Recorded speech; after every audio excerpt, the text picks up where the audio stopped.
I've been buying SCHD for years, but I don't think I've ever explained the reason why. Most recently, SCHD did their annual reconstitution. This actually happens every single year in the third Friday of March. So I'm going to talk about the reconstitution, what makes SCHD so powerful, and compare it to some other dividend-paying investments. So right here, you're going to see I am up to 235 shares. Now, I guess I don't really need to share that, but at least I figured why be on here talking about it and not actually show you proof of what I've been doing over the last couple of years as I build my FIRE portfolio. By the way, a FIRE portfolio stands for Financial Independence, Retire Early. And it starts with the ideology that you can build up a portfolio based on your expenses and you don't have to rely on a job or selling yourself to the devil.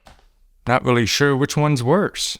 Just kidding. My FIRE portfolio also factors in market fluctuations and it also factors in inflation. Because after all, once you get to the point where you're living financially free, you don't need to rely on income from a job. You got to make sure that you're set for success, that inflation isn't eroding your money, and that the stock market crashing doesn't make you suddenly panic and have to say, oh my gosh, how am I going to survive? Let's talk about what makes SCHD so powerful as a strong dividend-paying ETF, and then we'll go into the reconstitution, and then we'll talk about the comparison. So the first thing you should always do when you're considering an ETF is look at that ETF prospectus. You can find it by just Googling whatever ticker symbol you're looking at and add the word prospectus. Typically, it'll show up in the top 5 search results on Google. So coming over here, SCHD is managed by Charles Schwab. And I'm going to zoom in on this so we can all take a little bit of a closer look here on the screen.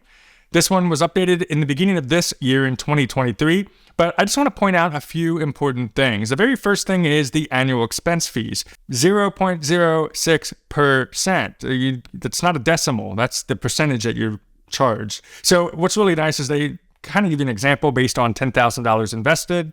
1 year, it's going to cost you about $6, 3 years, $19, 10 years, $77. Peanuts compared to the dividends and the growth that we're expecting, but it is nice to kind of see that. And this is one of the lowest management fees out there, especially for an ETF. And talking about portfolio turnover. Now that's important because turnover can trigger certain tax situations for people. So a 14%, as you can see right here, during the most recent fiscal year, 14% was the average of the portfolio turnover. That's like nothing compared to some of these other ones that have done like a 50%, 80%, 90% turnover. Now, if you hold SCHD in a tax-advantaged retirement account, such as a Roth IRA or a traditional IRA or a 401k, typically you don't have to worry about this at all because everything's sheltered from taxes thanks to the retirement fund. But if you also hold SCHD in a taxable brokerage account, just like a normal investment account, you do need to worry a little bit about turnover, more so in some of these other ETFs. This one's not bad at all. But here's what's very nice about SCHD. One of the things that makes it powerful, and one of the things I really like about it, and why I continue to invest in it. Not financial advice to you. I don't know your personal finance situation. You have a Dividend 100 index, but most importantly, how SCHD does this is that they characterize based on companies that pay great, solid dividends that are not MLPs or REITs. All index-eligible stocks must have sustained at least 10 consecutive years of dividend payouts and have a minimum adjusted market cap of $500 million to meet this criteria to be included in SCHD. So within this index of the Dow Jones U.S. Dividend 100 Index, you have what constitutes as 10 consecutive years. Now, that doesn't mean that they increased the dividend payout for 10 years.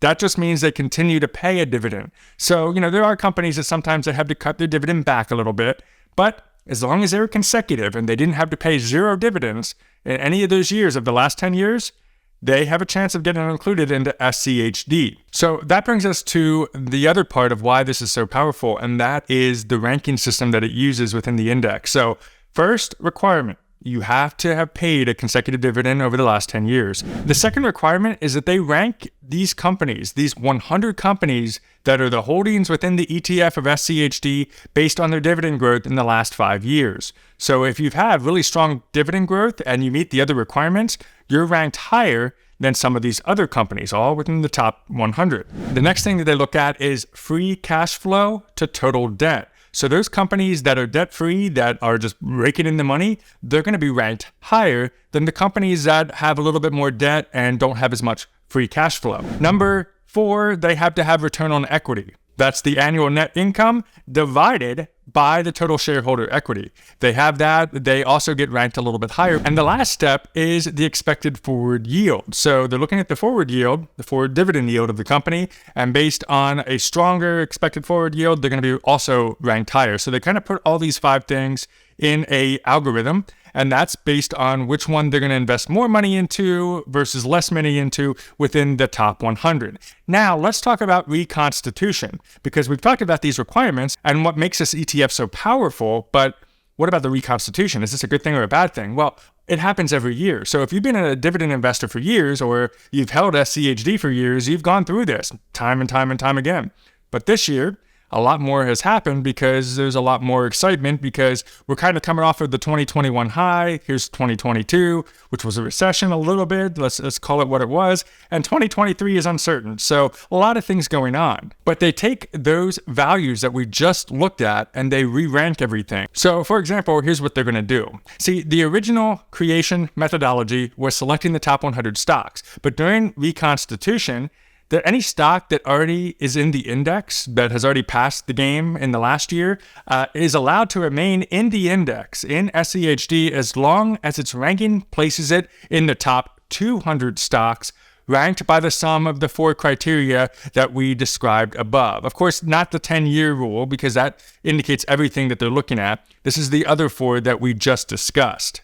Now, if there are no longer 100 stocks in the index after the stocks that remain in the top 200 are accounted for, then the highest ranking new stocks that made it to the top 100 rankings are added. If 2 new stocks have the same ranking, the one with the higher dividend is always added. So if you're looking at 99, 100, and 101, and there's a tie between those 3, it's all up to which one pays the higher dividend is the one that's included in this particular ETF. So as a result of this reconstitution, that does mean that there's going to be a lot more shifting in the overall sector. So look right here at Seeking Alpha. Now, Seeking Alpha has all of this broken down by percentage of the different sectors. So industrials is 17.43%, indicating their highest amount of holding. Healthcare is followed up by that, and then financials. Look at technology at 12.18%. At the end of 2022, that was actually over 20%. So that has really, and I think we can see that a lot of technology did have quite a year in 2022, which is what could be adjusting a lot of this in 2023. Same thing with financials. Here we are at 13.83%. Whereas at the end of 2022, it was at 20.37%. So if you look at this video I did 2 months ago, where we were looking at the holdings of SCHD, we compare that to today, there's obviously a little bit of difference, but that's all due to the reconstitution. This is what we need, and this is what we expect. Now, let's take a look at SCHD and compare it to some other really good high dividend paying ETFs. So I'm going to go to 2012 because that's when SCHD started reporting here on the Portfolio Visualizer. We're going to leave it at $10,000, and I'm going to type in Portfolio 1 SCHD, and then we're going to compare it to VYM. Now, VYM is Vanguard's high dividend paying ETF. And then let's also do SPHD, which is the S&P 500 high dividend, low volatility ETF. So we're going to have 3 portfolios. Let's see what happened between these last 10 years with our $10,000. So if we come down here, now it's obvious what is actually occurring here. At the top, represented by the blue, is SCHD. You can see it really took off here after the pandemic and has grown significantly to your total of $35,349 compared to $29,000 or $25,000 respectively for VYM and for SPHD. You can see it has one of the stronger best years out of the group, as well as one of the least worst years. So max drawdown of only 21% versus 23 and 30%. Now, it's nice to see that our $10,000 has grown so much by, a CAGR of 13.11% to $35,000 with SCHD in the last 10 years. But this goes to also prove out my point that even though this is nice, it's so vitally important to make sure that we're also continuing our investments monthly. And I always like to look up here, and I come up here and I say, let's see, cash flows, let's contribute a fixed amount, and I always like to say a minimum of $500. Guys, the average car payment in America right now is now up to $700 a month. If we can get a lesser car and not try to impress everybody, and instead get something that allows us to free up $500 extra, Maybe not even like buy a car. I don't know. Find a way to find $500 extra that you can contribute to something on a monthly basis. And we're going to reinvest the dividends. And I'm going to come down here. Now look at the difference. Remember that number of $35,000. If we then take our $10,000 and continue to invest every month that $500, look at what would have happened. Now we're up to a total of $158,000. What a big difference only $500 a month makes.